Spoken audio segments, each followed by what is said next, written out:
A ver, hay cualquier cantidad de mexicanos profundamente encabronados con España, con Hernán Cortés, con la Malinche, con la historia y con el pasado. Nada de eso tendríamos sin España. La Virgencita, Diosito, Jesús, las catedrales, la charrería, el tequila, el mezcal, nuestra gastronomía.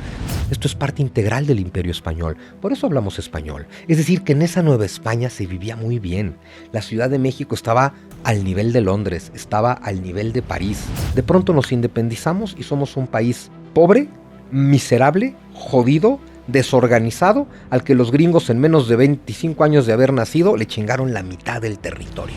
Lo curioso de cómo nos contamos la historia en México es que Porfirio Díaz, el hombre que trajo paz, orden, progreso y todo lo que te acabo de describir, es el malo de la historia. A ver, es un personajazo, pero no es un héroe.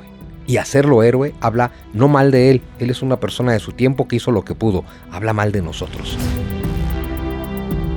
Hola, ¿qué tal a todos? Están en un episodio más de Gusgri Podcast y el día de hoy me encuentro con mi amigo Juan Miguel Zunzunegui, historiador. ¿Cómo estás? Gusgri, ¿qué tal? Muy bien, muchas gracias. Encantado. Oye, pues vamos a hablar de historia ahora. Vamos a hablar de historia. En este canal casi no, ¿eh? Súper, bueno, pues es momento. Te tengo unas fotos. Vamos a ir directo, sí, directo a lo, ya saben. Sí sabe, estas fotos las saqué de internet. Y se dice que son de cómo estuviéramos viviendo nosotros si no nos hubieran conquistado. Sí. Está muy interesante.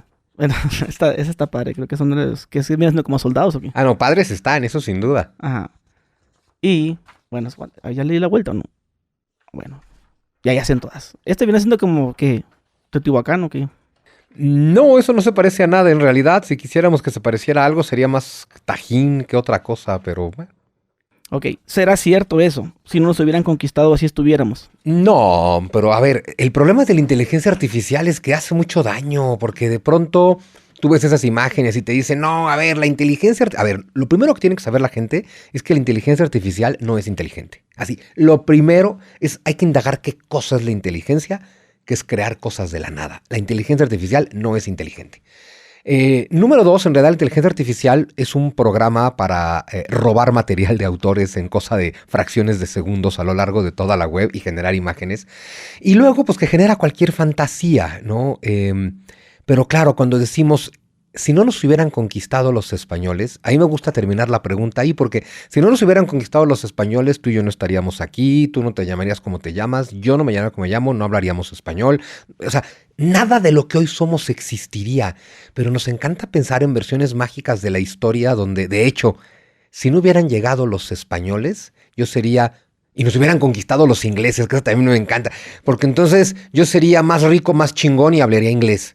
Y dices, no, mira, tú tienes frustraciones con tu propia vida y le estás echando la culpa a Hernán Cortés. Son cosas completamente distintas. Pero este tipo de inteligencia artificial que te dice, si no hubieran llegado los españoles, tendríamos edificios piramidales con luces de neón y autos voladores. Con penachos todos. Bueno, y todos con penacho. Hay tantos errores ahí. A ver, número 1, los mexica no usaban penachos.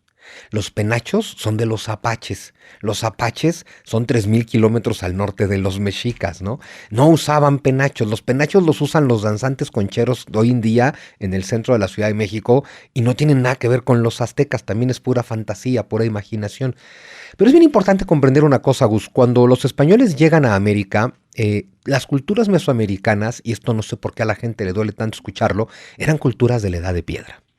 Decir que una cultura es de la Edad de Piedra no es un insulto, es una descripción científica de los hechos. Si tus armas y tus herramientas están hechas de piedra y no manejas la metalurgia, bueno, pues entonces estás en la Edad de Piedra, ¿no? Y el caso de todas las culturas mesoamericanas, con excepción de los purépechas... Ay, disculpe, le pasó su café. Es justo esa, es decir... tú ves, por ejemplo, cómo son los guerreros mexica que luchan contra los españoles. Al español lo ves con una armadura de metal y lo ves con una espada de metal. Y ves al guerrero águila con una, entre comillas, armadura de plumas y con una espada, a ver, súper mortífera. Eran tremendos y eran unos guerreros de primer nivel, pero que tiene piedras de obsidiana pegadas en un palo. No puedes comparar las piedras de obsidiana pegadas en un palo con un acero de Damasco perfectamente templado para hacer una espada. Pero es que, claro, nos cuentan un montón de historias fantasiosas, ¿no? De que aquí ya había operaciones de trepanación de cerebro y estábamos a punto de conquistar la galaxia. Y no había malicia, no había maldad, no había corrupción, no había caries en las muelas. Y nada de eso es verdad. O sea, es que es una Eso me dijo un profesor. No, es que eso nos dicen, pero lo que no nos damos cuenta es de la trampa en la que caemos con esto. Porque fíjate el relato. Lo que yo te digo es, antes de que llegaran los españoles o cualquier otro que hubiera llegado, aquí estábamos, a ver, ya con un nivel de conocimiento fuera de serie. Eso no es cierto. Ya teníamos un desarrollo científico impresionante. Eso tampoco es cierto. Teníamos un gran desarrollo tecnológico. Eso tampoco es cierto. Pero nos contamos que sí. Nos contamos una historia fantasiosa de que de verdad esos pueblos mesoamericanos eran, y mejor aún decimos éramos, porque asumimos que nosotros éramos purépechas, nosotros éramos mexicas o nosotros éramos totonacas cuando no lo somos. Pero esta idea de éramos lo máximo y estábamos así en los cuernos de la luna cuando llegó la peor escoria de la humanidad, que son los españoles. Las enfermedades. Claro, que trajeron las enfermedades, la corrupción, la malicia, las caries, pero que además eran un montón de ignorantes, salvajes, barbajanes. Y saber, ahora me encanta, porque también te cuentan que todas estas culturas mesoamericanas no solo eran lo más chingón de lo chingón de lo chingón, sino que eran millones de habitantes. Y luego hay que asumir que 400 españoles, como decía Diego Rivera, que era Hernán Cortés, deforme, jorobados, sifilítico y contrahecho. Y hay que asumir que 400 españoles deformes, jorobados, sifilíticos y contrahechos conquistaron a millones de estos pueblos perfectos. Es que no tiene el menor sentido. Es que aquí no existe la tecnología que nos dicen que existía, ni existe la cantidad de habitantes que nos dicen que existía. De pronto nos dicen, es que aquí había 25 millones. No es cierto. Una cultura de la edad de piedra no alimenta a 25 millones de habitantes, porque necesitas tecnología, incluso para alimentar gente. ¿Sabes cuál fue la mayor revolución tecnológica que trajeron los españoles? Uno podría pensar en sus barcos, la yunta de bueyes. La yunta de bueyes es la revolución tecnológica más grande que le traen los españoles a los pueblos mesoamericanos. Es decir, unos bueyes, la yunta y un arado. Porque antes de los españoles, ¿cómo se hacía aquí la agricultura? Con la coa. La coa es un palo de madera que tiene otro pedazo de madera para que recargues el pie. Entonces, clavar el palo en la tierra y apoyarte en él para hacer un hoyo y echar una semilla. Tapar el hoyo, dar un paso y otra vez con la coa y contra la... No hay forma de alimentar a 25 millones con eso. Tú imagínate estos pueblos cuando ven tecnología de la edad de hierro. Y entonces tienes una yunta de bueyes, una yunta en los bueyes con un arado de hierro que va destrozando la tierra a su paso y que puede sembrar 20 veces más. Si tú tienes ese tipo de agricultura, puedes alimentar a 25 millones de habitantes. Si no, no puedes. Pero también hay que entender que el atraso tecnológico y científico, porque hay atraso tecnológico, no atraso, la situación tecnológica y científica de América es resultado de las propias circunstancias de América. Si tú te vas al viejo mundo, hay que ubicar que no solamente es Europa, es esta gran masa continental llamada Eurasia, donde desde China hasta España, todas las culturas llevan 4.000 años teniendo contacto. Están las famosas rutas de la seda y al final se conecta desde China hasta España, pasando por Persia, por el Medio Oriente. Y claro, cuando las culturas tienen contacto económico, político, bélico, comercial, bacteriológico, ¿no?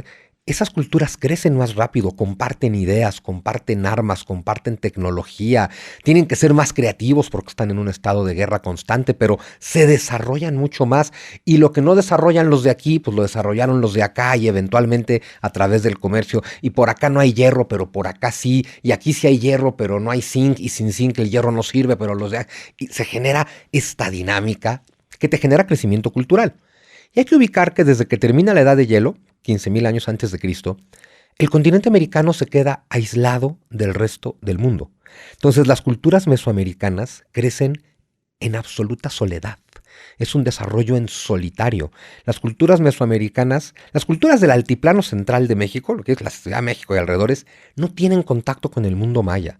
Y este mundo maya y este mundo náhuatl no tienen contacto con el mundo inca. Y estos tres mundos, inca, maya y náhuatl, están aislados del resto de la humanidad. Su capacidad de desarrollo científico, tecnológico, filosófico, cultural, es mucho más limitado, no porque sean personas más limitadas, sino porque tienen circunstancias que los limitan, que es lo que no tienen los españoles.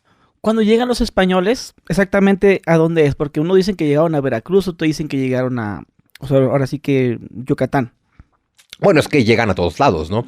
Pero vale la pena empezar por ahí también, porque de pronto cuando nos hablan de Hernán Cortés y de la conquista, yo me he dado cuenta que hay gente que piensa que un día el rey de España, Carlos V, se levantó con ganas de conquista y dijo, chaval, Cortés, pues mira, que ahí te encargo que atravieses el Atlántico y os jodáis a todos los mexicanos que tienen un titipuchal de oro. Nada de eso pasó. Todo esto es una aventura sobre la marcha, espontánea. Hernán Cortés es un hombre que salió de España, de una España que todavía no existe, además, que apenas se está terminando de conformar. Pero él sale de España en 1504. Tiene 18 años de edad. ¿Qué tiene un chavo de 18 años de edad? Nada. Está yéndose a la aventura a ver qué se encuentra, como muchos de su tiempo. Hay que recordar que para 1504 todavía no han llegado a América en realidad, aunque digamos que el descubrimiento de América fue en 1492. En 1492 Colón llegó a lo que hoy son las Bahamas. Y se tardaron 20 años en salir del Caribe. Hernán Cortés llega de 18 años a Santo Domingo, hoy República. Que 18 años en ese entonces que vienes ya un adulto. Ah, no, por supuesto. No, a ver, es un hombre. Hernán Cortés entró a la universidad a los 14. Que también es bien importante decirlo, porque nos encanta, como entre más mierda, esta idea de que entre más mierda le echemos a Hernán Cortés somos más patriotas, ¿no?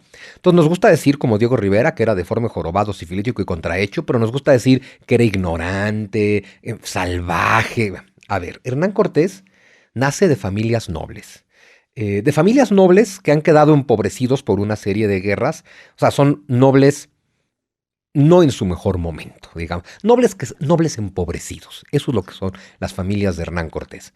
Pero en las familias de Hernán Cortés, y digo familias porque es Hernán Cortés, Monroy, Pizarro, Altamirano. Sus 4 familias, ¿no? De mamá y papá. Ahí tiene mucho contacto del lado materno con las órdenes de caballería, con la Orden de Santiago, la Orden de la Calatrava. En estas órdenes de caballería, a ver, se educan pues valores, virtudes, valores muy platónicos, moralidad, ética. Y claro, aprendes a montar a caballo desde muy niño, aprendes esgrima, ¿no? A pelear con espada desde muy niño, lucha cuerpo a cuerpo, lo que hace un caballero. Pero también dentro de esta red de familias en la que pertenece Hernán Cortés, hay muchos maestros universitarios.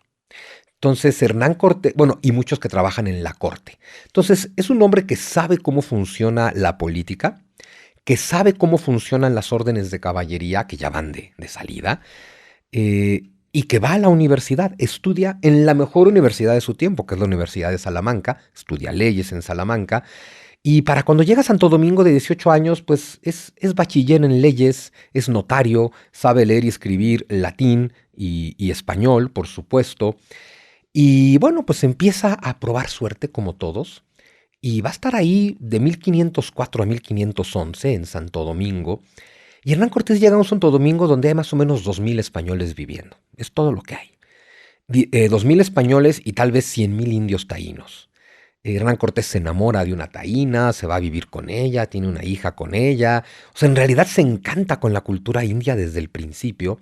Y Hernán Cortés llega a un mundo donde los españoles tenían la costumbre de pelear de inmediato y a la menor provocación con los indios.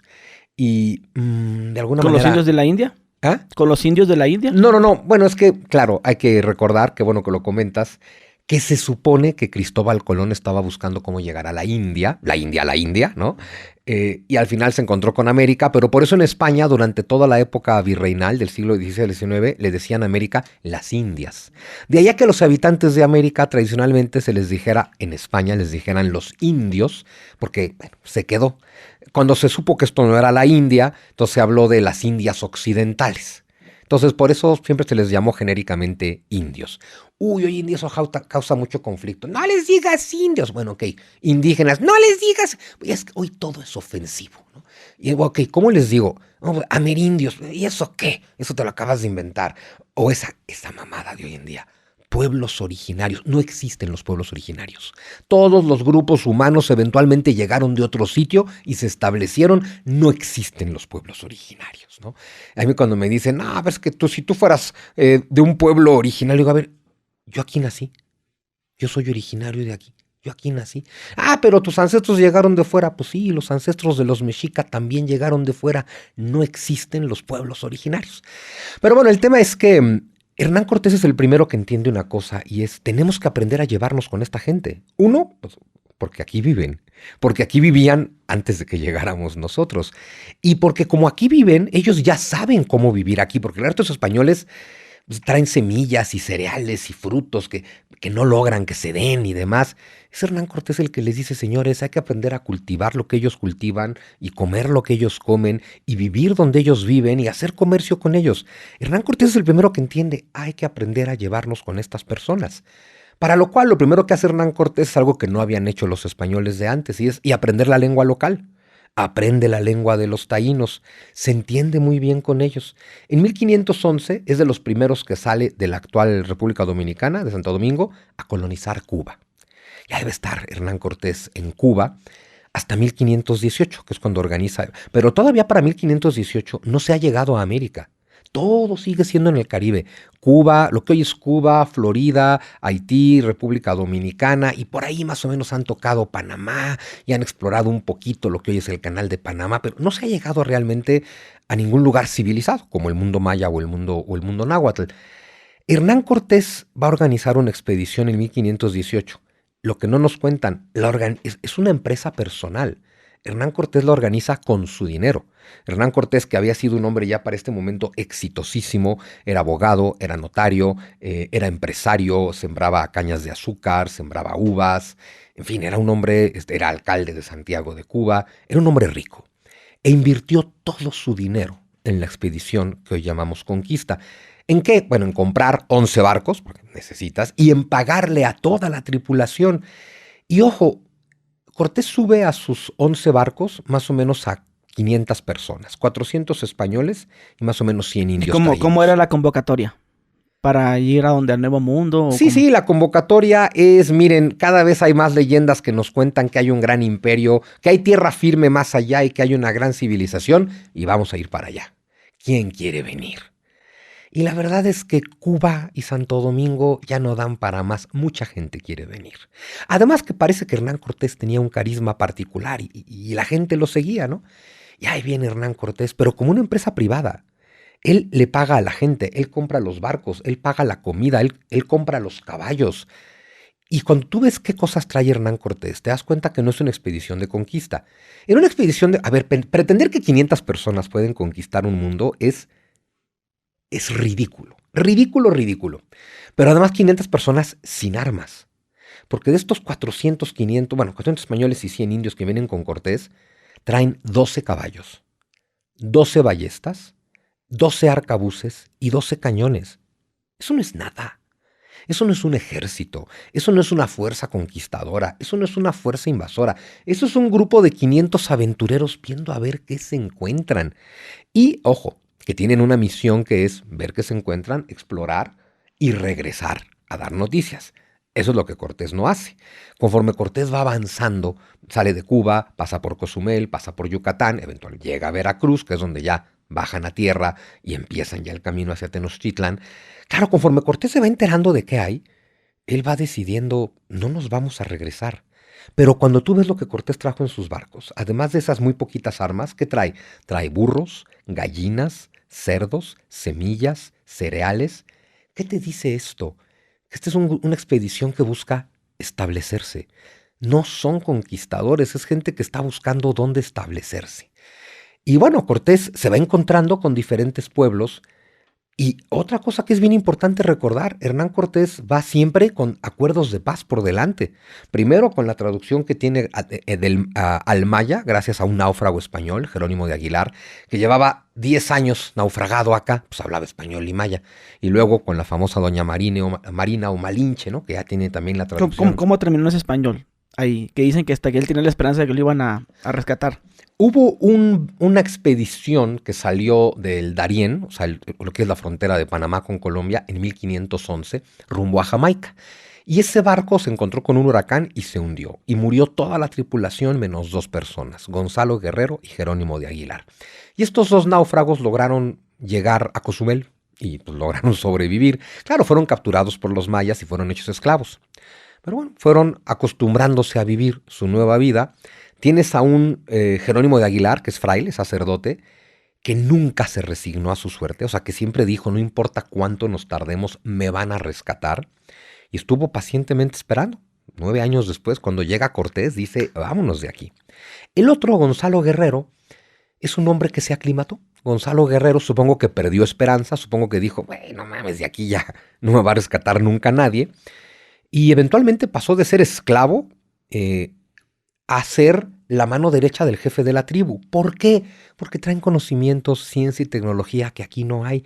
Y eventualmente logra casarse con una de las hijas del jefe de la tribu y se acaba convirtiendo en un cacique. Gonzalo Guerrero murió, cuentan que por ahí de 1524, defendiendo el pueblo maya en el que vivía contra una expedición española. O sea, es un hombre que cambió completamente de cultura. O sea, Gonzalo Guerrero es fascinante por eso. Aguilar simplemente se convierte en traductor. Pero Hernán Cortés va siempre con tratados de paz. Firma la paz con los totonacas, firma la paz con los de Tabasco, firma la paz con los zempoaltecas, se dirige hacia Tlaxcala porque escucha estas noticias del gran Moctezuma y los mexica y su gran imperio y que todos los pueblos están sometidos por los mexica y que están muy enojados con los mexica, principalmente los tlaxcaltecas. Y dice, pues vamos a Tlaxcala. Y con Tlaxcala también firma una alianza de paz. Y al final hay una cosa pero, que... o sea, llega y que ofrece algo, ofrece dinero. No, ¿cuál dinero? Pues no tiene dinero. Bueno, por así. Y el dinero que él pueda tener no le sirve. No, Hernán Cortés cuando descubre todos odian a los mexica, él lo que les vende es una historia. Es un merolico, es un gran improvisador, porque él de pronto empieza a contar una historia más o menos así. Vengo del otro lado del océano, eso es más o menos verdad. Me mandó el rey más poderoso del universo, Carlos V. Para el universo de entonces era el rey más poderoso, efectivamente. Pero a ver, para este momento Carlos V ni siquiera sabe de la existencia de Hernán Cortés.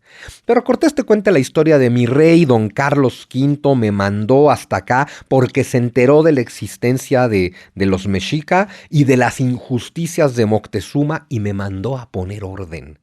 Entonces tú imagínate que esta gente a la que todos ven como, pues si esta gente es rara, no sabemos de dónde viene. ¿Y los miraban como extraterrestres o qué? Yo creo que sí, que es, a ver, tienen armas que nunca hemos visto, ropas que nunca hemos Caballos, visto, técnicas guerreras que nunca hemos visto, animales que nunca hemos visto. Y este desgraciado que los lidera dice que viene a liberarnos de Moctezuma.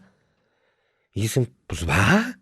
Y lo más importante, oye, ¿tú comes corazones? No, pues va. Porque de pronto se nos olvida el tema del sacrificio humano y el canibalismo ritual.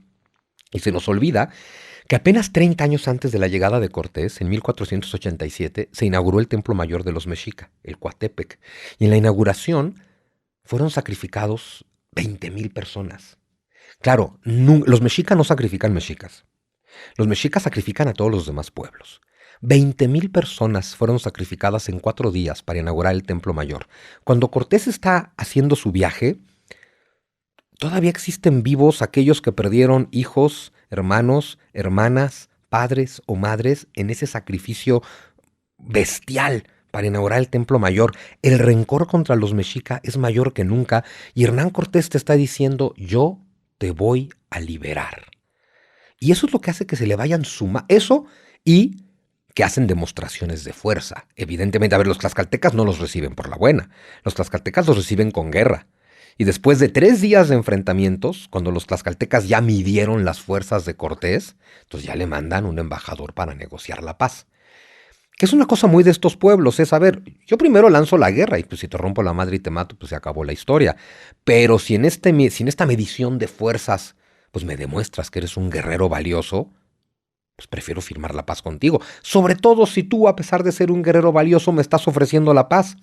Pero al final Cortés no solo se va a aliar con los tlaxcaltecas. Cuando cae Tenochtitlán, y esto es bien importante tenerlo claro, 13 de agosto de 1521, cae Tenochtitlán.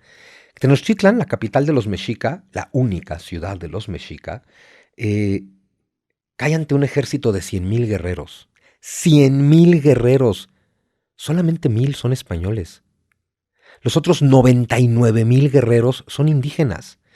Tenochtitlan no cae ante los españoles. Tenochtitlan cae ante texcocanos, tlaxcaltecas, huejotzincas, cholultecas, totonacas, purépechas, xochimilcas.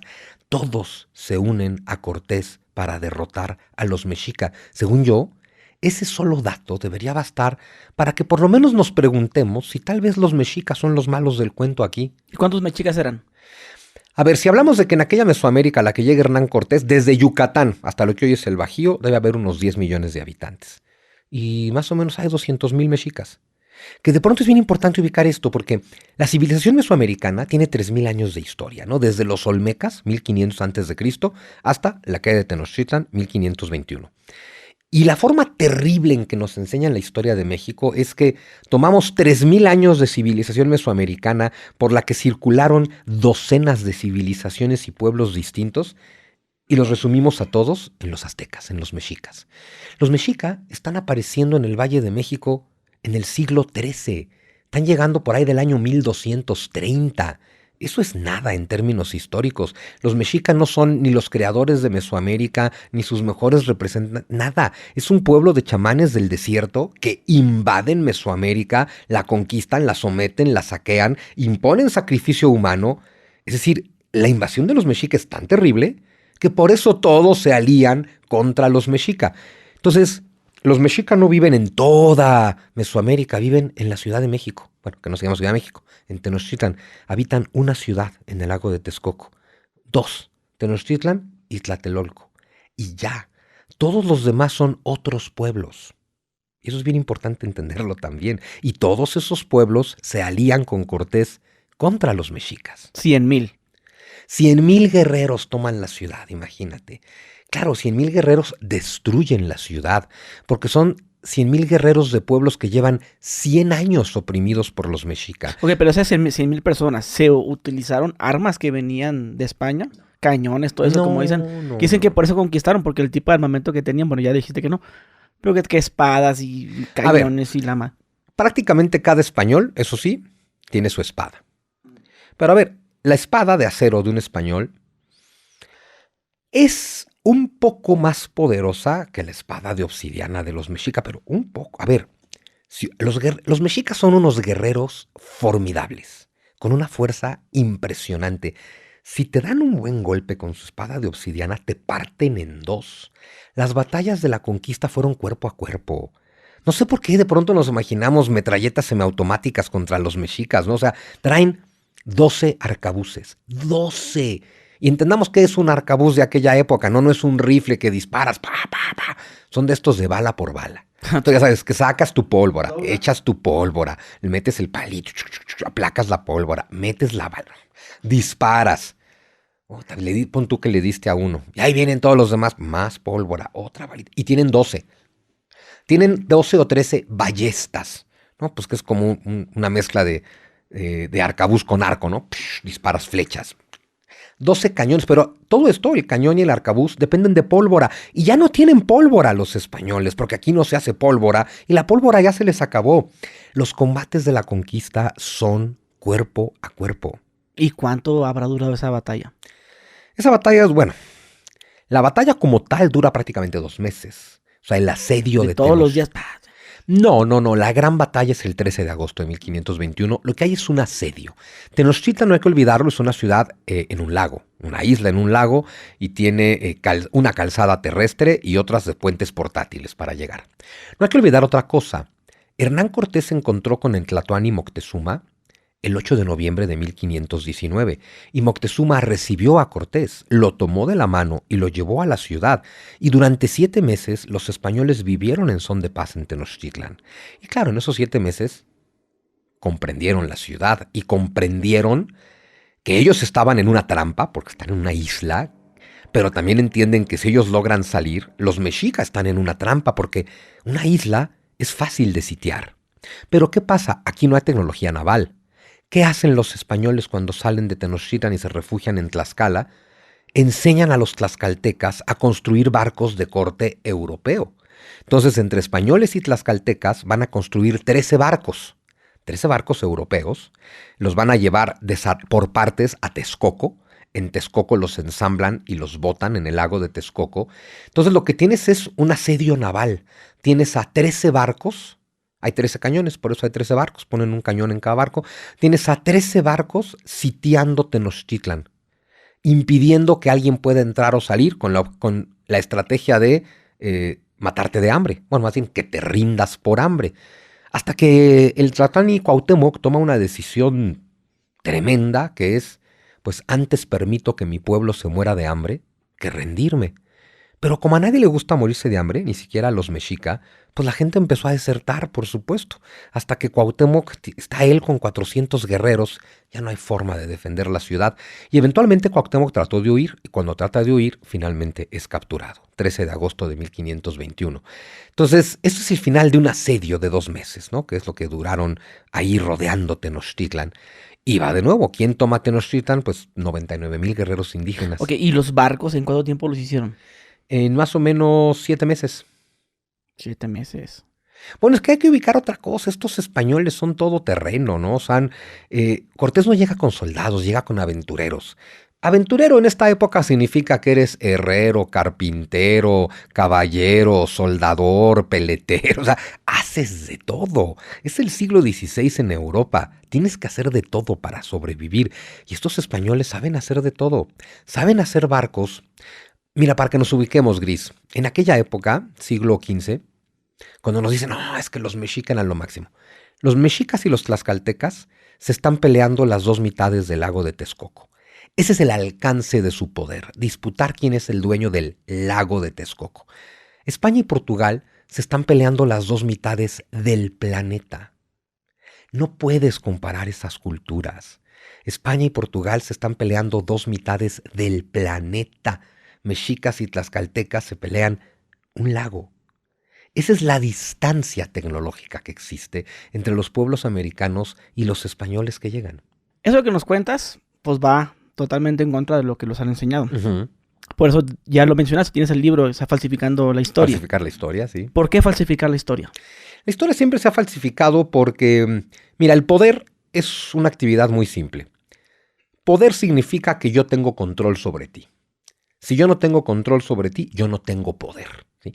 Ejercer el poder sobre un pueblo implica tener control sobre un pueblo. Y la historia es impresionante, es una de las mejores maneras de meterte en la mente de los pueblos, porque, a ver, hay cualquier cantidad de mexicanos profundamente encabronados con España, con los españoles, con Hernán Cortés, con la Malinche, con la historia y con el pasado. Si tú eres uno de esos mexicanos encabronados, ojo, encabronado con la realidad, porque además la situación es, mira, ¿qué crees? Es que todo esto sí pasó. Es que sí llegaron los españoles, sí se aliaron con Doña Marina y sí conquistaron a los mexica. Si tú estás enojado con eso, estás destinado a estar frustrado el resto de tu existencia porque estás peleado con la realidad. Pero si tú estás peleado con la realidad, tú vives enojado, encabronado, frustrado, tú estás listo para levantar el puño izquierdo muy en alto y sumarte a cualquier causa, a cualquier revolución y hacerle caso a cualquier gritón. Y lo más importante, cuando tengas dudas como ¿y por qué somos pobres? ¿Y por qué México no sale adelante? ¿Y por qué estamos como estamos? Hay 2 opciones. La respuesta madura a por qué México está tan jodido, porque hay que entender que México está jodido. La respuesta madura, la única respuesta lógica es porque lo hemos jodido los mexicanos. México está jodido porque los mexicanos llevamos 200 años tomando malas decisiones y llevamos 200 años siendo exageradamente violentos. La versión inmadura, ¿no? La del puberto de 11 años es, pinches españoles. Todos mis problemas no son culpa mía, siempre son culpa de alguien más. Echarle la culpa a Hernán Cortés no soluciona nada, pero es como cuando vas al psicoterapeuta. No, vas al psicoterapeuta y luego te pregunta el cuate que te mandó, oye, ¿qué hubo, Legus? ¿Ya arreglaste tus pedos? ¿Ya que vas a psicoterapia? No, pero ya sé que son culpa de mamá y papá. Eso es lo que hacemos en México, culpar al pasado. Y esto nos lleva a esta narrativa que si le pones atención a la forma en que nos contamos la historia de una víctima profesional. Somos inmaduros, nada es culpa nuestra, todo es culpa del otro, siempre hay un complot, el mundo está en nuestra contra, es que Cortés, es que la Malinche, es que los españoles, es que la conquista, es que Santana vendió el territorio, es que a los pinches gringos no les conviene que nos desarrollemos y por eso nos ponen el pie, es que pinche Porfirio Díaz, es que pinche Salinas de Gortari no nos supo llevar al primer mundo, es que pinche Fox no supo hacer el cambio, es que Mejía Barón no metió a Hugo contra los búlgaros y por su culpa perdimos el Mundial del 94, es que Donald Trump, es que no era penal. Nada es culpa nuestra. ¿Cuándo vamos a salir adelante con esa mentalidad? Porque si nada es culpa nuestra, Pues si nosotros todo lo hemos hecho bien, pues no mames, el problema es que el mundo está en nuestra contra y nos lo creemos. Llegan los mundiales y, es que en los mundiales los árbitros la traen contra México. No es cierto. Llegan las Olimpiadas, es que los jueces olímpicos de clavados y de marcha están en contra de México. Es que los jueces prefieren a los chinos. Pero es el eterno discurso que tiene toda la cultura woke hoy en día. Cualquier cosa en la que yo no logre triunfar es culpa de todos menos mía. Todo es culpa del mundo, las circunstancias y los demás. Como niño inmaduro de 8 años. Ok, 200 años hemos jodido. Bueno, ¿200 qué? 200 y piquito, ¿no? Pues el país nace en 1821, llevamos... ¿A raíz de qué nace? ¿De la independencia? Pues de la llamada independencia, que también habría que entenderla bien porque... Pero ¿por qué dices que desde ahí empezamos a joderlo? Para mí, a ver, imagínate esto. Ubícate en este año, 1794. Se supone que la guerra de independencia con Miguel Hidalgo empezó en 1810. Bueno, 1794. Faltan 20 años para eso. Tú dirías, bueno, para 1794 la situación aquí debe ser terrible, debe ser humillante, debe ser jodida, tan jodida como para hacer una guerra de independencia. Bueno, en 1794 la Ciudad de México era una de las ciudades más prósperas del mundo. Era más próspera que la propia Madrid, capital de España. Ojo, en una relación de conquista eso es imposible.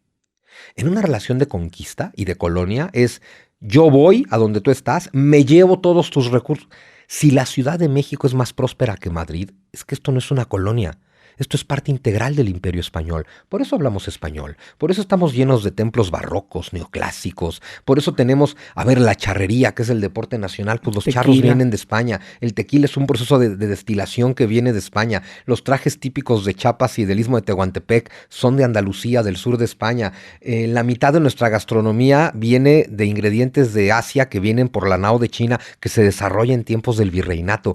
Es que lo que ocurrió después de Cortés son 300 años de integración cultural.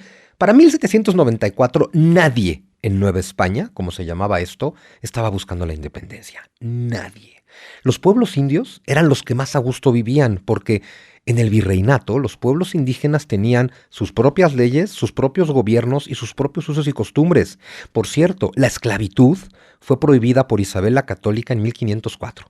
Esa prohibición de la esclavitud fue reiterada por las leyes de Burgos en 1512 y fue reiterada nuevamente por las leyes de 1542. Entonces, cuando te salen con la mamada de que Hidalgo abolió la esclavitud, dices, claro, yo ahorita puedo asomarme por la ventana de este balcón y abolir la esclavitud también, con el detalle de que no hay esclavitud. Bueno, eso es más o menos lo que hizo Hidalgo.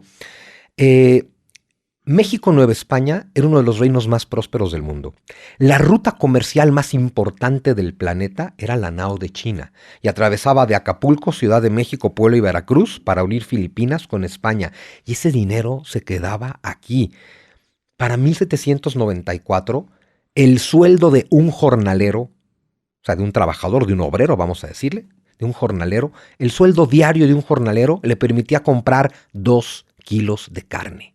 Quiero ver quién compra 2 kilos de carne hoy con el salario mínimo. Es decir, que en esa Nueva España se vivía muy bien. La Ciudad de México estaba al nivel de Londres, estaba al nivel de París. Este era un reino próspero y rico. De pronto nos independizamos y somos un país pobre, miserable, jodido, desorganizado, al que los gringos en menos de 25 años de haber nacido le chingaron la mitad del territorio. ¿Qué pasó entonces? Porque claro, el cuento con la independencia es, en cuanto nos liberemos de los españoles, van a ver qué chingón nos va a ir. Yo reto a cualquiera que me esté escuchando, que me digan un solo país de Hispanoamérica, o sea, desde México hasta Argentina, mencionen un solo país al que le haya ido bien después de la independencia. A ninguno. A ninguno.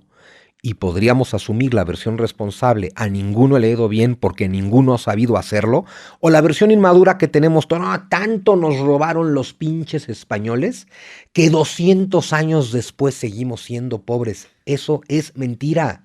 El oro. Siempre se agarran. No, es que el oro... El oro... Lo has explicado ya. Sí, el oro que nos robaron los... Es que me encanta el oro que nos robaron los españoles, ¿no? Porque, número uno, cuando los españoles llegan a esta América, aquí no hay minería. Aquí no existe la actividad minera. No se extrae oro y no se extrae plata. El poco oro que hay aquí viene de la zona maya, que a su vez viene por contacto comercial con lo que hoy es Colombia. O sea, aquí no se extrae oro. Entonces no hay actividad minera. Entonces, si aquí no hay actividad minera y llego yo y me pongo a hacer actividad minera y saco plata, no te empobrecí en lo más mínimo, porque eso que yo estoy extrayendo, tú ni siquiera lo conocías.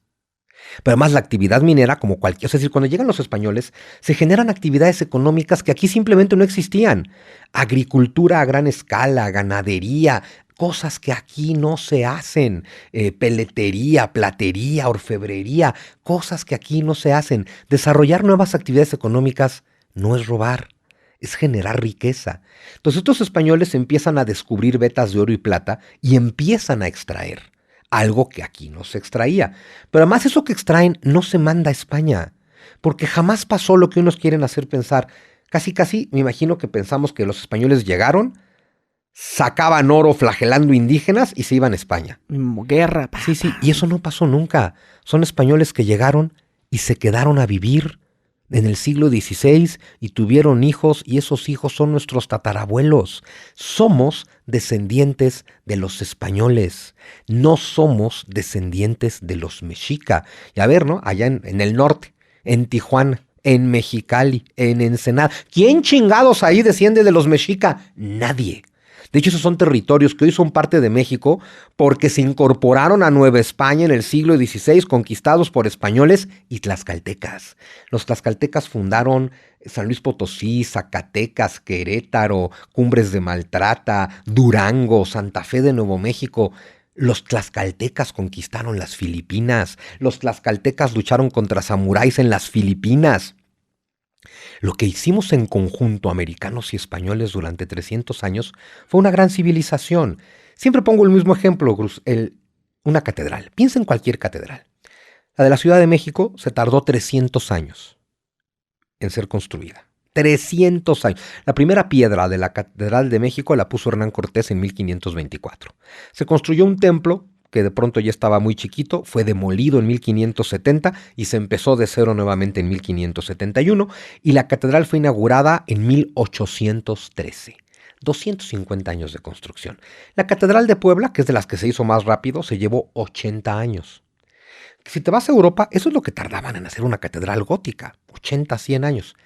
La existencia de una catedral que te llevó 200 años en ser construida, te habla de que no hay conquista.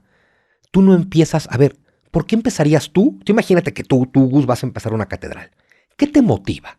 Tú sabes que no la vas a ver terminada. Tú sabes que tus hijos no la van a ver terminada.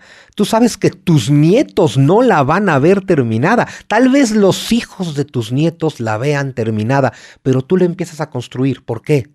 Porque vives aquí. Porque este es tu hogar. Porque aquí te instalaste, esta es tu nueva patria de la que ya no pretendes irte. Por eso construyes una catedral y por eso la llenas de arte neoclásico, de arte barroco, por eso haces estos retablos hermosos bañados en oro. Todo el arte que tú ves en los templos mexicanos no lo hicieron los españoles, lo hicieron los pueblos indígenas, guiados por arquitectos y artistas españoles. Pero en ese inter que dices de la piedra en la catedral y eso, Hernán Cortés, ¿cuántas veces fue a España? A ver, Hernán Cortés, eso es muy interesante también. Hernán Cortés, bueno, la caída de Tenochtitlan, 1521. Hernán Cortés vivió aquí de 1521 a 24, prácticamente como tlatoani. Los demás señores indígenas se veían con él, y en fin, o sea, era como un tlatoani. En 1524 comenzó una expedición de exploración. Es un hombre muy valiente. Se fue caminando.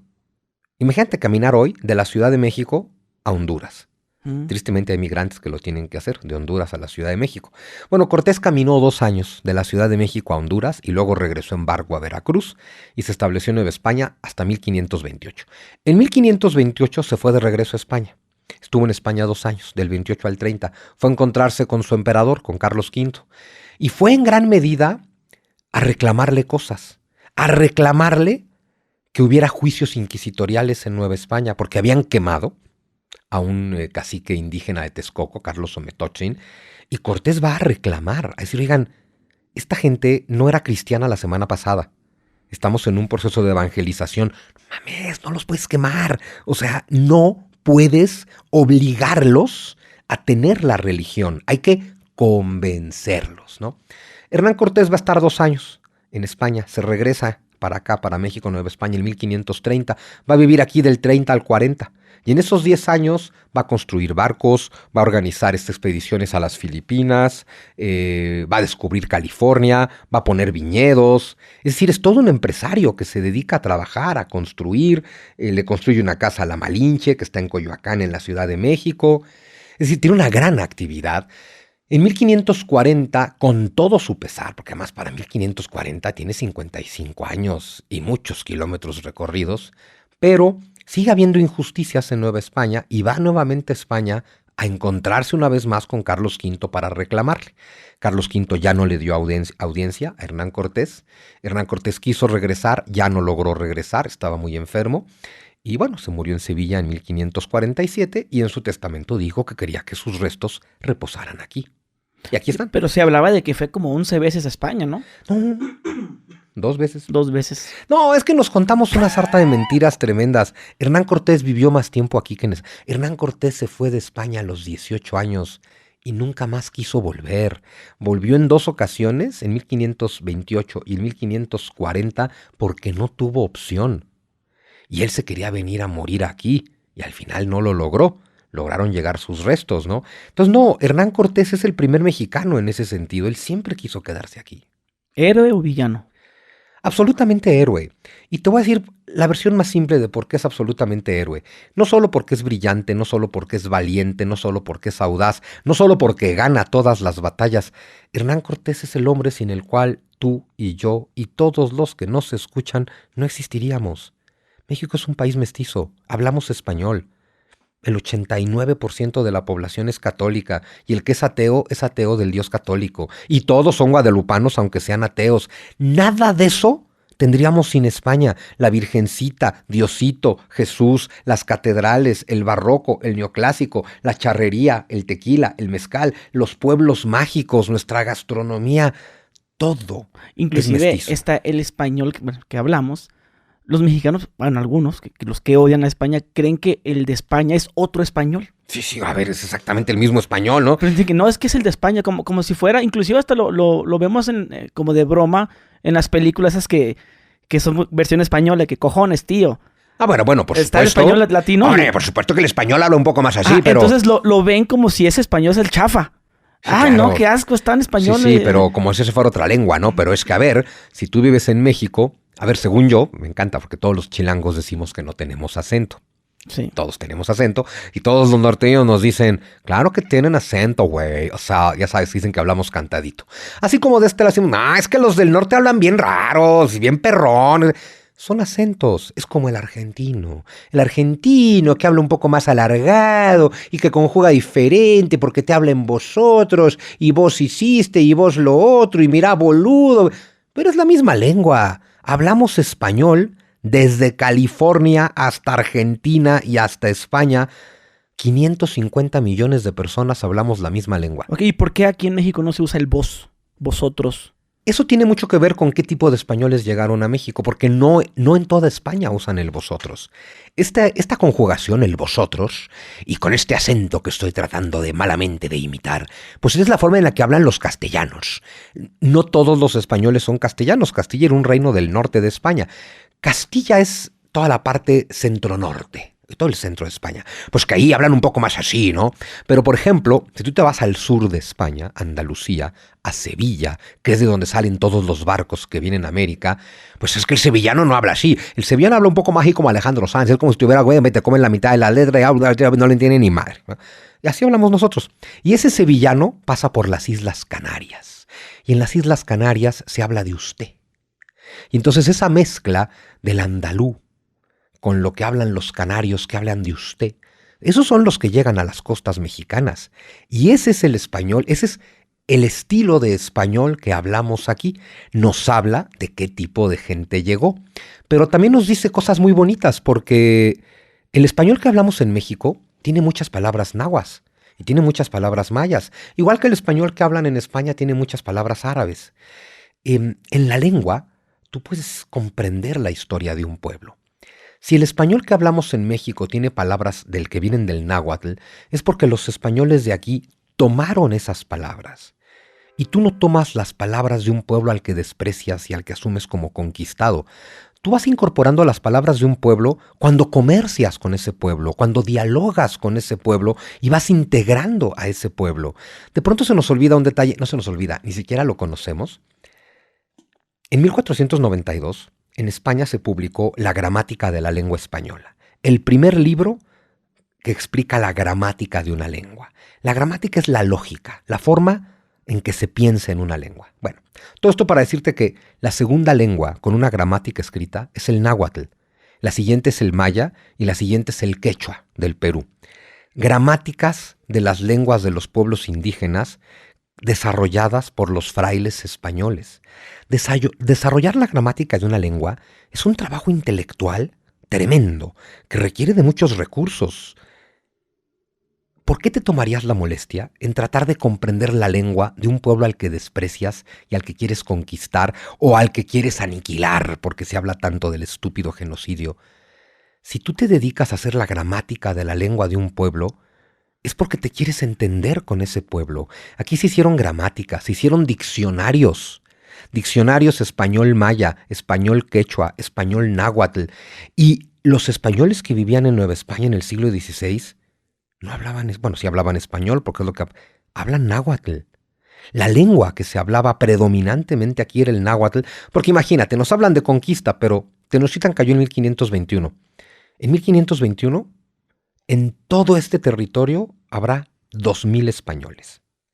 No me digas que 2,000 personas conquistan un país. Bríncate 40 años. 1565, cuando se inaugura la universidad. Estamos bien orgullosos de tener la primera universidad de América. No decimos que la fundaron los españoles. Para ese momento, después de 40 años de la caída de Tenochtitlan, aquí viven 20,000 españoles. 20,000 españoles y 8 millones de indios. ¿Cuál conquista? Porque además para conquistar un país no te basta con derrotar una ciudad como es Tenochtitlan. Luego tendrías que mantener a ese pueblo oprimido y conquistado, para lo cual tendrías que tener un ejército. Sorpresa que no nos cuentan, aquí en Nueva España jamás hubo ejército. Aquí todo el mundo está contento. Los tlaxcaltecas recibieron a los españoles, y los texcocanos, y los zempoaltecas, y los huecotzincas, y los cholultecas recibieron a los españoles, y juntos construyeron México. Porque además yo te aseguro una cosa, Gus, si tú sales a la calle a preguntarle al mexicano, a 100 mexicanos, ¿no? Como el señor Regil, sales a preguntarle a 100 mexicanos, oye, ¿qué es lo que más te gusta de México? ¿Qué te van a decir? Te van a hablar de la música, de la gastronomía, de la charrería, te van a hablar de las catedrales, te van a hablar del arte sacro, te van a hablar de los pueblitos mágicos. Todo eso es virreinal. ¿Hasta la Virgen de Guadalupe? Hasta la Virgen de Guadalupe, por Pero supuesto. Pero no decían que el mexicano fue el que lo inventó. A ver, sí, a los mexicanos nos encanta pensar que nosotros inventamos todo. Pero en el año 1326, o sea, faltan 200 años para que los españoles lleguen a América. En el año 1326, en un pueblo de España llamado Guadalupe, cuenta la leyenda que se apareció la Virgen. Y como se apareció en un pueblo llamado Guadalupe, le llaman la Virgen de Guadalupe. Pero se apareció, si crees en eso, en España en 1326. No a Juan Dieguito. A ver, en España, 200 años antes de Juan Dieguito, en Extremadura, la región de donde viene Hernán Cortés. Y la Virgen de Guadalupe es la santa patrona de Extremadura. Cortés y sus hombres, todos vienen de Extremadura, todos son devotos de la Virgen de Guadalupe, traen su imagen de la Virgen de Guadalupe y empiezan a rendirle culto aquí a la Virgen de Guadalupe, cuando aquí los pueblos de acá ya tienen un culto de muchísimos dioses, pero existe en el cerro de Tepeyacac el culto a Tonantzin, la madre de los dioses. Y ese culto de Tonantzin es el que se va a ir asimilando, juntando, mezclando con el culto guadalupano que traen los españoles y se convierte en la Virgencita de Guadalupe de acá. Que es bien importante decirlo, la Virgen de Guadalupe de acá no es la de España. Pero la Virgen de Guadalupe de España es uno de sus orígenes. Finalmente nuestra Virgencita de Guadalupe no es española, pero tampoco es india, es mestiza. Es las dos cosas. Nuestra Virgencita nos deja perfectamente claro que somos indios y españoles, es decir, mestizos. Pero hay varias versiones de la Virgen, una está blanquita o está morenita, ¿no? Hasta con la corona y todo, ¿no? Bueno, ojo, es que hay muchas virgen. Bueno, a ver. Es que es todo un tema muy complejo. En la tradición cristiana solo existe una virgen, ¿no? La Virgen María, Madre de Jesús. Y lo que existe son varias imágenes o advocaciones de la Virgen, según las tradiciones, se aparece. La Virgen de Fátima, la Virgen de Lourdes, la Virgen de la Candelaria, la Virgen de la Macarena, por donde se aparece, ¿no? Pero es la misma Virgen. Y claro, es curioso porque la Virgen de Guadalupe de España es negra, no es blanca.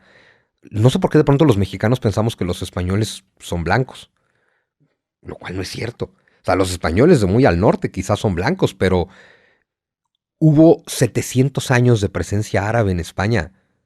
Los españoles son muy morenos también.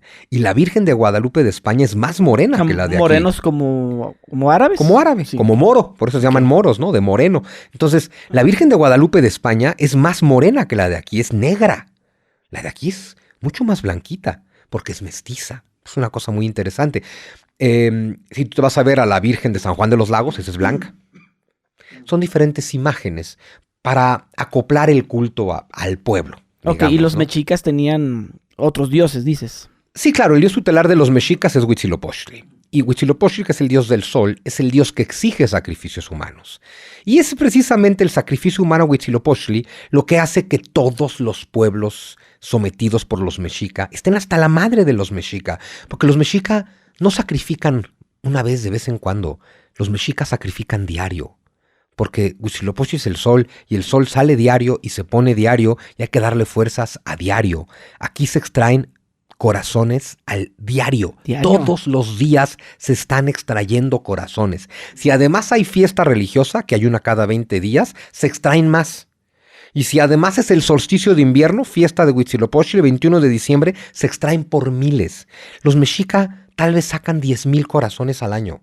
10,000 corazones al año. A mí me encanta que luego decimos, pero es que los pinches españoles trajeron la Inquisición. ¿Sabes a cuántas personas ejecutó la Inquisición en Nueva España? A 4. ¿A 4? 4 personas. A 4. A 4 en 300 años. Así. Bueno, a 4 indios. Con el dedo. Y como a 20 españoles. A 4. 4 es un pésimo día para los aztecas. Los aztecas matan docenas de personas al día. No sé por qué nos contamos que ellos son los buenos de la historia. Y cosas que no reflexionamos, Gus, porque nos cuentan mucho que después de la conquista se empiezan a desmontar las pirámides para construir catedrales, lo cual es más o menos cierto. Y nunca pensamos que después de la llamada independencia nadie se puso a desmontar catedrales para volver a hacer pirámides. ¿Por qué? Porque estábamos contentos con eso. Yo todavía no veo a nadie hoy en día que en un acto de justicia histórica le saque el corazón a su hijo para entregárselo a Huitzilopochtli. Yo no veo a nadie hoy en día que en un acto de reivindicación histórica repudie a la Virgencita de Guadalupe y a Jesús porque nos los trajeron los españoles. Yo no veo a nadie hoy prefiriendo a Huitzilopochtli. O sea, hay que entender que aquí hubo una fusión cultural. Sí, ok, antes de la conquista, ¿cuántos dioses habían? Cada tribu tiene lo suya. No, a ver, digo, tienes 4 dioses fundamentales entre los mexica, los llamados Tezcatlipocas. El Tezcatlipoca rojo, Xipetotec, el dios desollado, el dios de la agricultura y la renovación. Tienes al Tezcatlipoca azul, que es Huitzilopochtli, que es el dios del sol y de la guerra. Tienes al Tezcatlipoca negro, que es Tezcatlipoca, el señor oscuro.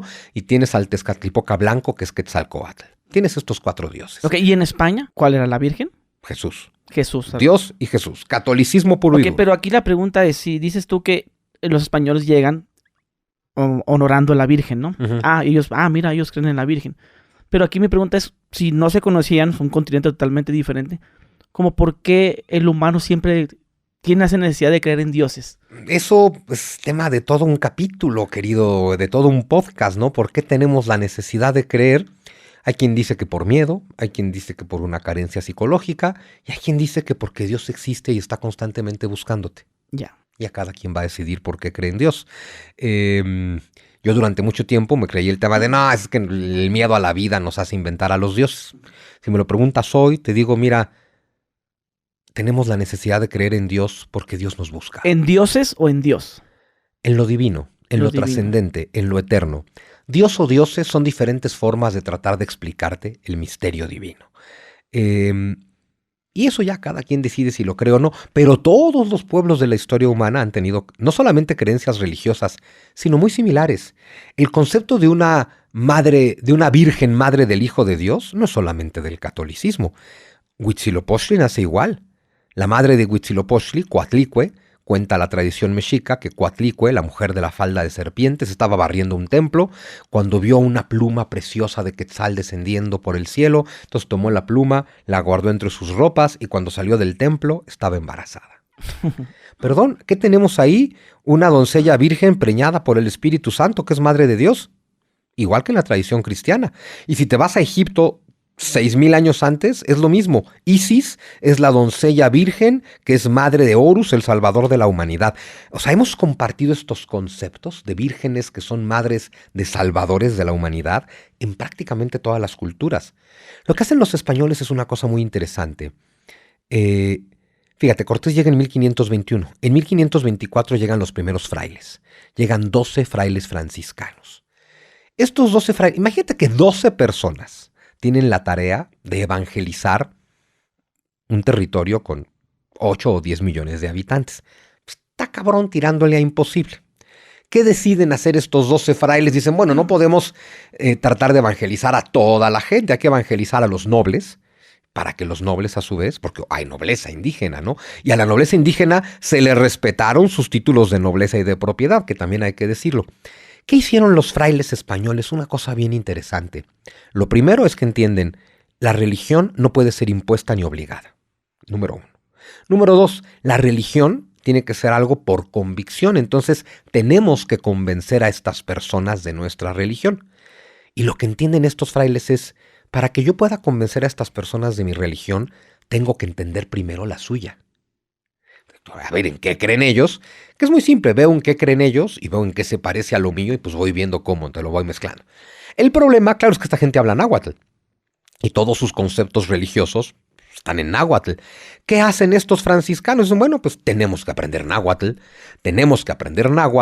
para que esta gente en su lengua nos explique su religión. Y una vez que nosotros entendamos su religión y sus creencias, podemos ver en qué se parece al cristianismo y ver cómo en náhuatl les enseñamos cristianismo. Es una joya de integración cultural. A mí me encanta que en México nos encantan las historias dramáticas. Todo lo queremos convertir en una tragedia. Pues entonces a esto le llamamos la conquista espiritual. Es que nos arrebataron nuestros cultos originarios. Y va de nuevo, hoy en día te puedes arrancar el corazón si quieres, pero no lo haces. ¿Por qué? Porque no crees en Huitzilopochtli. Punto. Pero sí crees en la Virgencita, y sí crees en Diosito, y sí crees en Jesús. Bueno, eso se lo debes a los españoles. Es que es bien fácil, ¿no? Pero nos encanta la tragedia en todos lados. Yo siempre digo que aquí hubo un hermoso proceso de mestizaje. Entonces me dicen, sí, porque las violaron a todas. Digo, claro.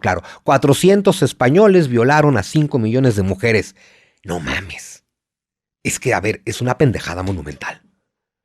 Como pensar que 12 frailes le impusieron la religión a 8 millones de personas.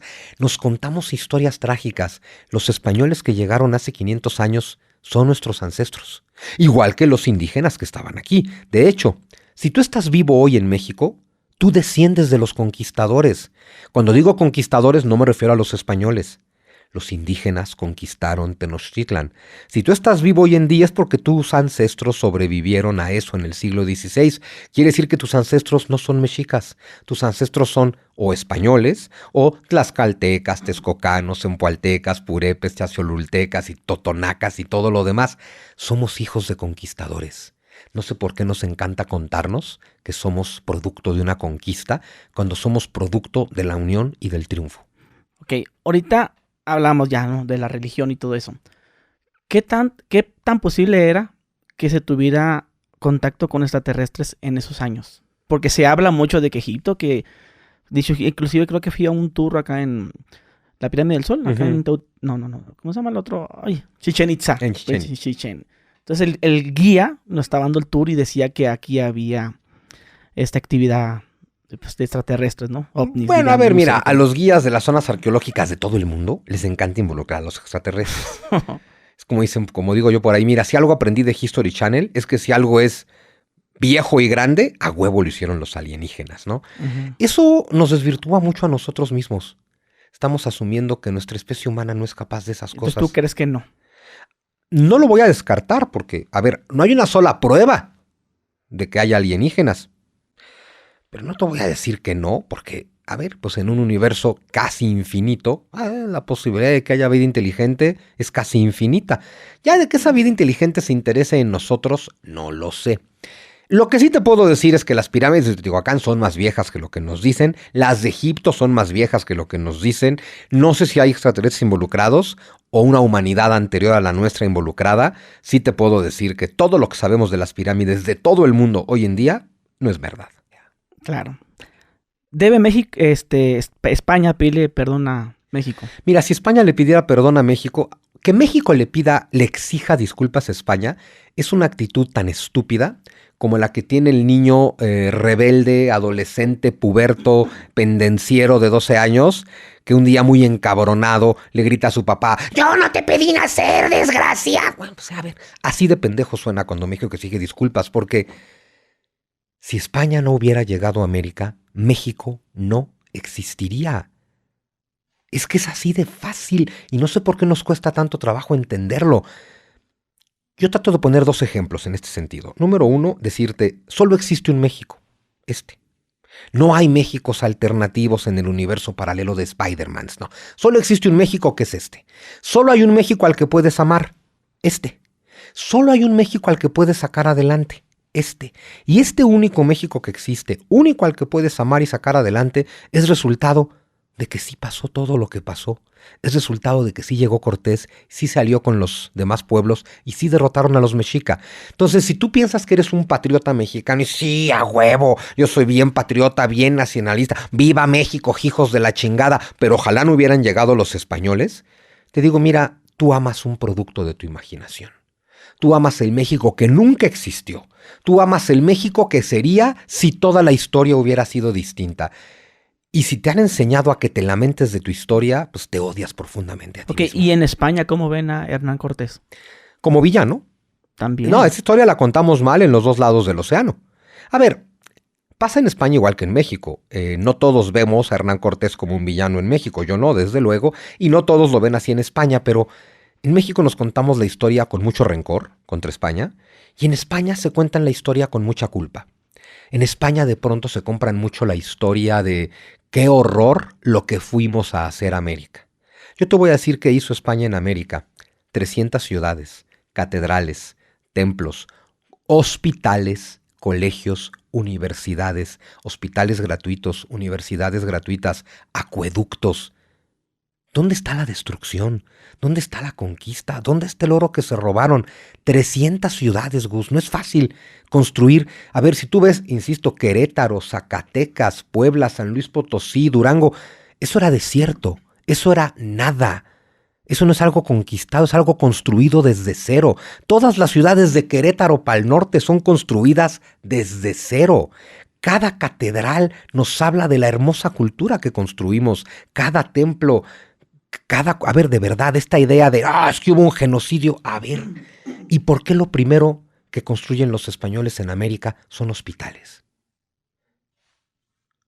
A ver, no tiene sentido que digas quiero conquistar y masacrar a este pueblo, hay que ponerle una universidad y un hospital. No tiene sentido. Mejor aún, vamos a llevar a los hijos de Moctezuma a España para que el mismísimo emperador Carlos V les reconozca sus títulos de nobleza y les pague una pensión. ¿En qué momento? ¿Sí pasó eso? Haces eso con un pueblo. Hoy en día viven en España 360 descendientes directos del Tlatoani Moctezuma. Los hijos de Moctezuma se fueron a vivir a España, recibieron títulos de nobleza en España, se casaron con gente noble de España y se quedaron a vivir en España hasta hoy. ¿Dónde está la conquista?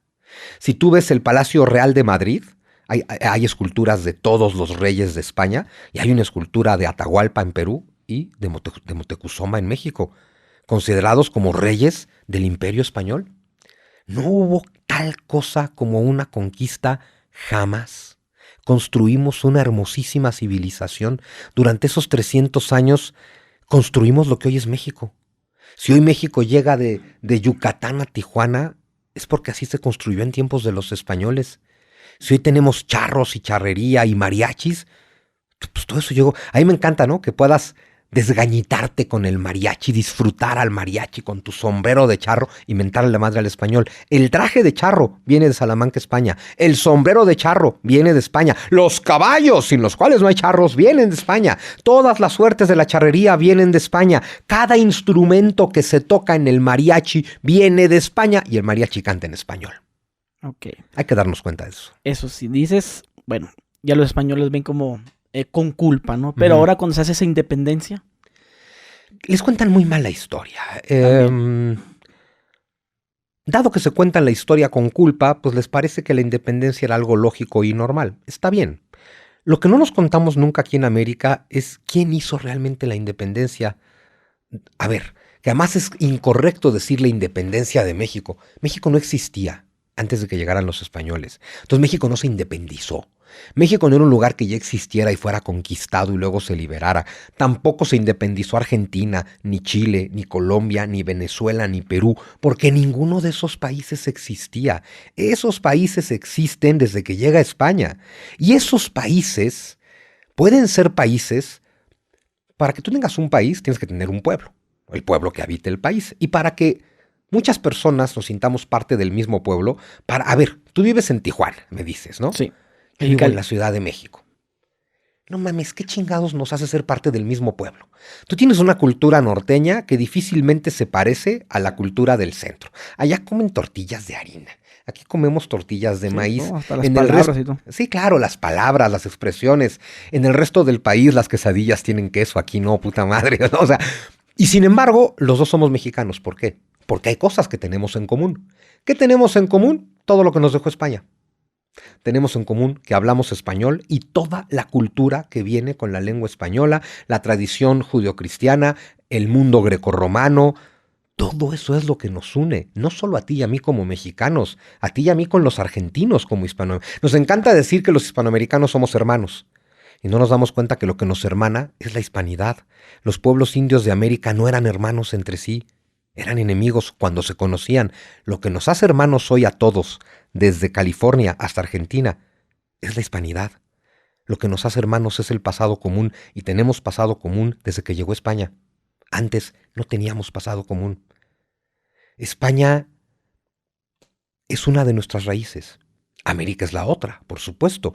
Es curioso, en México siempre se le ha llamado, a pesar de todo el trauma de la conquista, a España se le llama la madre patria. Y yo suelo decir que España no es la madre patria, España es el padre patria. La madre es América. Y fíjate qué bonito, España es el padre, América es la madre y el hijo somos tú y yo. El hijo es México, el hijo es este hermoso mestizaje que somos nosotros, ¿no? No sé por qué nos cuesta tanto trabajo entenderlo, estamos muy enojados. La gente te dice, pues ya vete a España mejor. Ah, claro, porque a ver, a mí todo el tiempo me dicen, es que tú solo hablas bien de España. Les digo, no se confundan, no estoy hablando bien de España, no tengo ningún interés en hablar bien de España, estoy hablando bien de México. Porque tú no puedes mentarle la madre a mamá y a papá y no llevarte tú la mitad de la mentada, ¿no? A ver, es como si tú dijeras, no, yo, Gus, no mames, estoy bien chingón, estoy orgulloso de mí mismo, me encanta el ser humano en el que me he convertido, solo me gustaría tener papás diferentes. No mames, pues entonces no eres tú. Esa es la historia que nos contamos en México. Me encanta México, ojalá tú hubieras sido distinto. Entonces no te encanta México. Solo hay un México que te va a encantar, este. Y este México es producto de que sí llegó España. Si repudias a los españoles, repudias a México.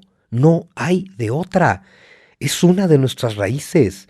Lo que pasa es que nos hemos comprado una historia donde nosotros ya estábamos aquí, llegaron los españoles, saquearon, destruyeron, mataron, violaron, se fueron y nosotros seguimos aquí. No es cierto. Este es el resumen de nuestra historia, Gus. Imagínate que yo te digo, tú eres un niñito de 9 años, un niñito hermoso con tu mente en blanco, preciosa, maravillosa. Yo te digo, bueno, hijo, es momento de que sepas la verdad sobre tus orígenes. El cabrón hijo de la chingada de tu padre atravesó el océano, violó a tu madre, se robó su oro y se largó. Esa es la historia que nos contamos, en lugar de entender el aventurero de tu padre, valiente como era el desgraciado, atravesó el océano, conoció a tu madre y se quedó aquí con ella. Eso es México. Nuestro padre atravesó el océano y se quedó aquí con nuestra madre. Y aquí estamos nosotros. ¿Podemos estar orgullosos de eso? ¿O podemos repudiarlo eternamente, que es lo que nos enseñan a hacer? Pero repudiar esa historia nuestra es repudiarnos a nosotros. Nunca vamos a salir adelante con la historia que nos contamos. Sí, porque si no es Hernán Cortés, es Porfirio Díaz. Es Porfirio Díaz, es la Malinche, es Donald Trump, son los gringos. No era penal. Está muy mal. Siempre alguien más tiene la culpa de nuestras desgracias, nunca nosotros. ¿Qué posibilidades tenemos de salir adelante? Ninguna, porque si yo hago un discurso donde toda nuestra grandeza nos fue arrebatada por el cabrón de Cortés hace 500 años, estoy asumiendo que toda mi grandeza me fue arrebatada por un acto del pasado sobre el que no tengo ningún control. Me estoy destinando a la miseria. Y entonces, destinados como pensamos que estamos a la miseria, nos consolamos diciendo que la miseria es buena. Y entonces Pepe el Toro es inocente. Y entonces soy pobre pero honrado. Y entonces tal vez 1000 cosas mejores tendrás, pero un cariño sincero jamás. Entonces tú me cambiaste por unas monedas y no supiste soportar mi pobreza. Y tú me abandonaste por ser pobre y te casaste con un viejo que es muy rico. Y yo lloré y lloré y lloré noche tras noche, caray. Está muy cabrón pensar eso. Claro que sí. Dices tú 200 y pico de años. Así Desde es. ahí, ¿qué es lo que crees que se empezó a echar a perder en México?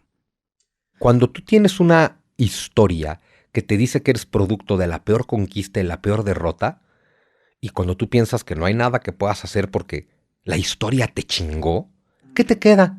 Pues chingar, güey. O sea, ¿y tú por qué somos gandallas? Porque si no, ¿cómo? Sí, pues así le hicieron. No, pues claro, o sea, yo soy gandalla porque pues, no hay de otra, al que a gandalla Dios lo acompaña, ¿no? Y entonces nos damos un montón de pretextos para, por un lado, decir que somos pobres pero honrados, pero por otro lado, ser bien pinches gandallas. Y el que es gandalla no es honrado, hay que decirlo. Entonces, pero claro, si tú tienes esta frustración de pensar que la vida te la debe, pues tú no buscas quién te la hizo, sino quién te la pague. Y el mexicano promedio va por ahí buscando quién se la pague. Sí. Yo no sé por qué, bueno, a veces me pregunto, digo, ¿cómo habrá sido la gente, no sé, bueno, digamos la Revolución Mexicana, tal vez antes, si la gente era honrada, si la gente robaba, si la gente rapiñaba? Bueno, la gente ha robado y sido canija Porque siempre, es que en todas las culturas, en todas las épocas. Pero ¿no? siempre se habla de, ay, no, es que qué pobre delincuencia de hoy en día, antes no pasaba eso. Bueno, antes no pasaba en el nivel en el que pasa hoy, porque tenemos una descomposición social tremenda, pero otra vez, ¿no? Pretender que la descomposición social del siglo XXI es culpa de España, no mames, está muy cabrón, es culpa nuestra. La situación de miseria en la que viven hoy los pueblos indios no es culpa de España, es culpa nuestra. Pero claro, eso es aceptar tu responsabilidad y eso nunca nos ha gustado. Siempre tenemos un chivo expiatorio, desde Santana hasta el chupacabras, pero siempre hay alguien más. Nunca es culpa nuestra. Ok, bueno, me gustaría finalizar esta plática. Ya hablamos de un gran villano héroe, ¿ya? Que es Hernán Cortés, pero ya para finalizar un poco, yo no sé si quieres profundizar mucho, pero con este personaje que también es yo creo que el segundo más odiado, que es Porfirio Díaz. ¿Nos puedes decir algo? Pues, ¿También crees que hizo bien o mal? Otro del que no sabemos casi nada. Mira, Porfirio Díaz nace en 1830. Tan indígena como Benito Juárez, tan oaxaqueño como Benito Juárez. Igual que Benito Juárez, entró a estudiar a la Escuela de Ciencias y Artes. Igual que Benito Juárez, estuvo en el Partido Liberal. Igual que Benito Juárez, estuvo en la masonería. Igual que Benito Juárez, fue liberal toda su vida. Y junto a Benito Juárez, combatió el imperio de Maximiliano. Y sin embargo, Juárez es bueno y Díaz es malo. ¡Ay, güey! ¿Por qué? Porfirio Díaz se levantó en armas contra Santana, se levantó en armas contra Maximiliano, derrotó al imperio de Maximiliano, restauró la República Mexicana en 1867. Ese hombre arriesgó su vida en 37 batallas por este país. Y después de eso se convirtió en presidente en 1876, hasta que renuncia en mayo de 1911. Y en esos 35 años, ¿qué pasó? ¿Qué México toma Porfirio Díaz? El México que toma Porfirio Díaz en 1876 tiene 10 millones de habitantes, lleva en guerra desde que nació, en guerra civil desde que nació, tiene una economía, una agricultura de autoconsumo, una deuda externa impagable, tiene un solo banco, no hay un solo tren, o sea, es un México en una situación de miseria, el México que toma Porfirio Díaz. Lo primero que le urgía a ese México era estar en paz. Para 1876 llevamos 66 años de guerra interna. Porfirio Díaz lo primero que hace es poner orden. y establecer la paz. Una paz violenta, por supuesto, porque si 10 millones de habitantes no están dispuestos a dejar de romperse la madre, pues alguien tiene que obligarlos. Pero así se ha impuesto la paz en todo país civilizado de hoy, con un gobernante suficientemente fuerte como para decir, si ustedes dos se van a romper la madre, se las rompo yo primero a los dos. Ah, no, pues está bien, ahí bueno, ¿no? O sea, muy así. ¿Qué pasó en el Porfiriato? Porfirio Díaz trajo teléfonos, telégrafos, cines, teatros, orquestas sinfónicas, ópera, siderúrgicas, metalurgia, altos hornos, 36,000 kilómetros de vías férreas, 32 bancos, pagó la deuda externa.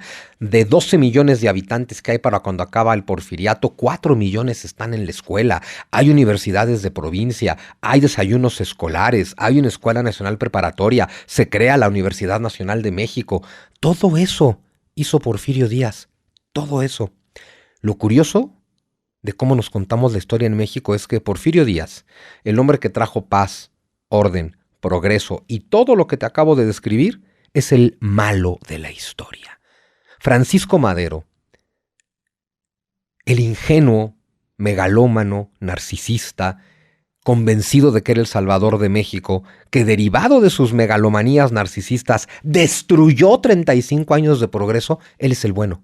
Porque Francisco Madero, hay una pregunta que nadie me ha sabido contestar en serio. ¿Qué hizo por México Francisco Ignacio Madero? Nada.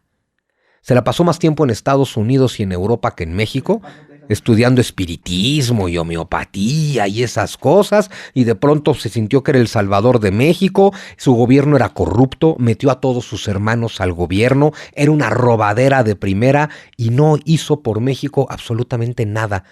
Que me diga, ay, pero es el apóstol de la democracia. Ay, eso es como decir que José José es el príncipe de la canción, güey. Le pusimos el título y ya. ¿Por qué es el apóstol de la democracia? Finalmente Madero da un golpe de estado y quita a Porfirio Díaz, y lo que no nos cuentan, con dinero gringo, órdenes gringas, organización y financiamiento gringo. La Revolución Mexicana de Madero es un derrocamiento organizado por Estados Unidos. Francisco Madero fue el tonto útil de los gringos que les ayudó a derrocar a Porfirio Díaz. Porfirio Díaz tuvo que haber sido inteligente y no lo fue, y tuvo que haber sido del poder en 1910. No lo hizo. Si se hubiera ido en 1910, hoy sería héroe. El pendejo se quedó, ni hablar. Pero eso no quita lo que hizo por México durante 35 años de presidente y otros tantos años como militar, salvando a México en todas las ocasiones en que fue necesario. Pero nos contamos una historia donde todo aquel que destruye es bueno. Es como convertir en héroe a Pancho Villa. No puede ser que pretendamos que Pancho Villa es un héroe. A ver, es un hombre de su tiempo, es resultado de sus circunstancias, te habla de la injusticia social que sí que había en tiempos del Porfiriato, pero un hombre que es ladrón de ganado, asesino y violador, no puede ser un héroe, aunque sea carismático y te caiga bien. Porque es carismático y cae bien, ese es el problema con Pancho Villa. Es carismático y cae bien, pero un asesino, violador y ladrón de hecho, no hasta es un héroe. En la serie te lo hacen ver así también. No te lo ven como héroe, te lo ven así como lo que Pues es que así era. Inclusive hasta vemos desde de la revolución cómo reclutaban a la gente a huevo. Como lo hacen, ¿no? Los grupos criminales pues reclutan gente para la guerra. Es de a huevo, es que es igualito. O sea, se replica lo mismo. Haber declarado en el año 2023 el año de Villa, pues ya hay que declarar el año del Chapo. Pues es que. Ajá, y niños ya tiene 12, 13 años. Sí, órale, vámonos. Pues enrólalo para la causa. ¿Cuál causa? Es un niño, pues órale. Y si no, aquí me lo quiebro. Ese no es un héroe, pero lo consideramos como tal. Y eso no habla mal de Pancho Villa. Pancho Villa aplicaban también la de los cárteles, ¿no? De, oye, pues ocupo dinero para la guerra. Ah, no, por supuesto. A ver, tu donación para la causa, que es a huevo. ¿Para qué? Pues para que no te pase nada. Exacto. ¿Pero qué me va a pasar? Pues a ver, no me das, te digo lo que te va a pasar, por supuesto. Ajá. Y lo que no nos cuentan, los dorados de Villa. Claro, es extorsión. Y los famosos dorados de Villa, prácticamente todos son gringos. Y es un ejército. Los dorados eran gringos. Los dorados de Villa son gringos. Es un ejército de mercenarios a los que Pancho Villa les paga por ser sus soldados. ¿Y sabes de dónde sacó el dinero Pancho Villa para pagarle a sus soldados mercenarios? De la parte de la historia que nunca nos van a contar, pero toda la revolución villista de 1914 no fue otra cosa más que filmar una película. En enero de 1914, Doroteo Arango, alias Pancho Villa, firmó un contrato de exclusividad con un estudio cinematográfico norteamericano llamado Mutual Films. En Hollywood. Le dieron $25,000 en oro más pertrechos de guerra para que no permitiera que nadie más lo grabara y lo filmara y lo fotografiara. Todo lo que hace Villa en 1914 es una película, y esa película se estrenó en el verano de 1915 en el Lyric Theater de New York, y era La vida del general Villa with Pancho Villa superstar as himself. ¡No mames! El Centauro del Norte, lo así. Sí, entonces, a ver, es un personajazo, pero no es un héroe. Y hacerlo héroe habla no mal de él. Él es una persona de su tiempo que hizo lo que pudo. Habla mal de nosotros. Considerar que alguien así es heroico. Pues lo mismo que hacemos con los malandros, los narcos. Bueno, es que es justo lo que hacemos hoy. Te das cuenta de nuestra cultura. ¿Por qué? A ver, tenemos trauma de conquista. Nos sentimos humillados, sometidos y jodidos. ¿Qué tienen los narcos? Los narcos son hombres poderosos. Claro. Son hombres muy... A ver, uno puede estar o no a favor del narco. Los narcos son... Uno, son empresarios exitosos, porque no mames, son empresarios exitosísimos. 2, son poderosos, son fuertes. 3, son machos, tienen a la vieja que quieran. A ver, ya en serio, ¿quién no quiere ser un empresario exitoso, ser fuerte, ser poderoso? Con Barbies. Claro, o sea, es decir, en ese sentido está bien. Claro, lo malo es la actividad con la que llegan a eso, ¿no? Pero al final es eso, es un empresario exitoso, que tiene lo que quiere. Y claro, que no obedece a nadie, que hace sus propias reglas, que nadie le dice qué hacer. A ver, claro que te llama la atención. Por supuesto, al final es una imagen. El narco no deja de ser una imagen de éxito. Claro, puedes cuestionar ética y moralmente su éxito, pero no su éxito. El narco es un hombre exitoso. Y pues de pronto se te convierte en un arquetipo a seguir. Yo quiero ser exitoso y el narco me ofrece una posibilidad de serlo. Y tengo una vida tan miserable que prefiero la opción que me ofrece el narco. Un ratito de éxito, pero... Claro, el problema es sí. Y ojo, imagínate qué nivel de miseria tienes que tener, que mucha gente dice, yo es que me voy a morir en 5 años. Pero esos 5 años, no mames, qué bien me la voy a pasar. Pues también Pancho Villa en la Revolución, hubo un tiempo que no se la pasaban bien, donde no ni comían. Sí, Pancho Villa tuvo malos andaban momentos. Escondiéndose, y los narcos es lo mismo también. Que andan viviendo en chocitas, sin dinero, escondidos. Sí, de pronto, a ver. Yo también por eso digo yo, o sea, si se habla de un éxito, pero también digo, pues, ¿qué clase de éxito? Pues luego y después todos terminan cayendo. Todos. Todos terminan cayendo. Exactamente. Y luego por una mujer. Bueno, yo sí, luego por una mujer, y luego por Kate del Castillo. Sí. Pero a ver, yo supongo que si le preguntaras a los grandes capos, ¿no? Como a Pablo Escobar o como al Chapo aquí en México, casi te puedo asegurar que cada uno te diría, no me arrepiento y lo volvería a hacer. Pues, revolucionario. Eso es decisión de cada quien, por supuesto. Claro. Cada quien decide cómo vivir su vida y yo no le voy a decir a nadie cómo vivir la suya. Pero bueno. Eso sí. Pues muy buen comentario de Porfirio, ¿verdad? Pues sí, otro incomprendido de la historia. Que me imagino que da para 3, 4 entrevistas. También Porfirio da para una plática completa. ¿Tú crees que cada personaje se merezca un episodio, por así decirlo? No sé si cada uno, pero Porfirio Díaz, Hernán Cortés y Agustín de Iturbide, desde luego. Pancho Villa no. No, por supuesto que sí. Pancho Villa, a ver, seas adorador de Pancho Villa, como son algunos, o seas detractor, como soy yo. No, Pancho Villa es fascinante. Sí. Por eso digo, mis críticas a Pancho Villa nunca son a Pancho Villa. Son a nosotros que lo convertimos, que lo convertimos en héroe. Pancho Villa es un hombre de su tiempo, haciendo lo que puede, con los recursos que tiene. A él no lo voy a juzgar. Que hoy lo convirtamos en héroe me parece terrible. El personaje, estoy seguro que era uno de los tipos más fascinantes que ha pisado este país, que evidentemente también tendría un carisma bárbaro, porque así como lo hemos descrito, la gente lo seguía. Algo muy mágico tendría Pancho Villa, como algo muy mágico tendría Emiliano Zapata, que también merece un capítulo completo, ¿no? Claro que sí. Amigo Unzunegui, te agradezco bastante por la poca cátedra que nos diste. Pues encantado, muchísimas gracias. Pero hoy que la gente pida su segunda parte. Exacto. Estuviera padre. Bueno, amigo, pues te agradezco nuevamente. Encantado, muchas gracias. Igualmente.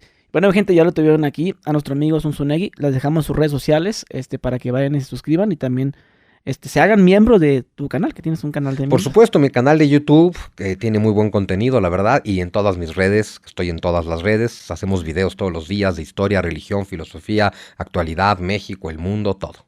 Y si nos quedamos cortos con algo, ahí van a estar. Por supuesto. En todas partes. Sale, mi gente, dejen su like, suscríbanse y nos vemos. Adiós.